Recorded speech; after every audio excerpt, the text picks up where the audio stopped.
Conductor ఎట్లా జీదరించుకుంటారబ్బా మనుషులని.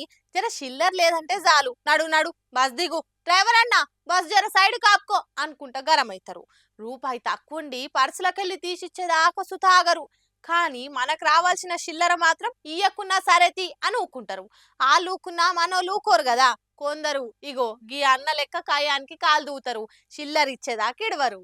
బస్సుల టికెట్ తీసుకున్నాక కండక్టర్ తోని చిల్లర కోసం పంచాదులు బాగానే అవుతుంటాయి. గిట్లనే బెంగళూరులో ఓ పిల్లగాడు టికెట్ తీసుకున్నాక కండక్టర్ తోని చిల్లర కోసం లొల్లి పెట్టుకుండు. ఇక ఆ లొల్లి ఆడికిడికి కాదు, సీదా సోషల్ మీడియాకే ఎక్కింది. నితిన్ కృష్ణ అనేటైన కండక్టర్ తాన రూపాయి కూడా చిల్లర లేక టికెట్ ఛార్జ్ మీద నేను 5 రూపాయలను కోల్పోయినా, దీనికి ఏదన్నా పరిష్కారం ఉందా, నేను ప్రతిసారి గిట్లనే పైసలు ఒడగొట్టుకోవాలనా అని రాసి ట్విట్టర్ లో పెట్టిండు. ఇంకా మీదికెళ్ళి బస్సు ట్రిప్ ముందే కండక్టర్ల తానే చిల్లర ఉండేటట్టు చూసుకోవాలి, లేకపోతే ఆన్లైన్ టెక్నాలజీని వాడుకోండి అని ఓ ఐడియా సుతీర్చబెట్టిండు. ఇక ఆ పోరన్ పోస్టును ఏం తక్కువ 72,000 మందికి మీదనే చూసి కామెంట్లలో ఓదార్చిర్రు. అరే తమ్ముడు, నీకు అంత బాధ ఉంటే ఆన్లైన్ లో కట్టుకో, సోషల్ మీడియాలో ఏడ్చుడు ఆపై అని ఒగలంటే ఇది రోజు జరిగే కథలే తమ్మి, తప్పదిగా ఈ సిస్టమ్ మారదిగా అనుకుంటా ఇంకొక ఆయన పిల్లగాని బాధను వంచుకుండు. ఈ ముచ్చటకి ఇప్పుడు బస్సు కంటే స్పీడ్ గా సోషల్ మీడియాలో ఉరుకుతుంది.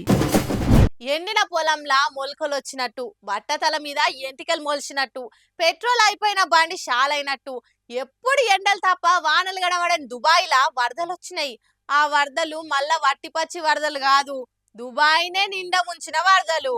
అరే దుబాయ్ లో కూడా వరదలు వస్తాయా అనిపించబట్టింది ఆడ బీభత్సమైన వరదలు చూస్తుంటే. దుబాయ్ అంటేనే ఎడారి దేశం, ఆడ వానలు చూడాలంటే ఎన్నట్టుకో ఓ నాటికి గాని చూడలేం. చుట్టూ సముద్రం ఉన్న తాగేతందుకు నీళ్లుండని దేశం. గసొంటి దుబాయ్ లా వరదలు దుబాయ్ ని ముంచినాయి, రోడ్లన్నీ చెరువులైనాయి. దుబాయ్ గవర్నమెంట్ వాన కోసం క్లౌడ్ సీడింగ్ అని మబ్బులను రెచ్చగొట్టింది. ప్రకృతి ఊకుంటదా ఇక, దంచుడే దంచింది. దెబ్బకే సిటీలన్నీ సముద్రాలైనాయి. ఎయిర్పోర్ట్ల రన్వేల మీద గాలి మోటార్ల కంటే వరదనే ఎక్కున్నది. ఇండ్లకి నీళ్ళొచ్చినాయి. ఏడికాడ ఆగమాగం అయిపోయింది. కానీ ప్రకృతి ముంగట హైదరాబాద్ అయినా, బెంగళూరు అయినా, ఢిల్లీ అయినా, దుబాయ్ అయినా ఏదైనా ఒక్కటే. అంత పెద్ద అమెరికాల సిటీలు కూడా అల్లకల్లోలం అవుతుంటాయి. కానీ మన తాన మాత్రం వరదలు వచ్చినప్పుడు బాధితులను ఆదుకునుడు పోయి రాజకీయం చేస్తుంటాయి పార్టీలు. అధికారంలో ఉన్నోళ్లే కావాలని వరదలు పంపినట్టు రాజకీయాలు చేస్తుంటాయి. అందుకే మనం గీన్నే ఉన్నాం, ఆ దేశాలు ఏడికో పోతున్నాయి.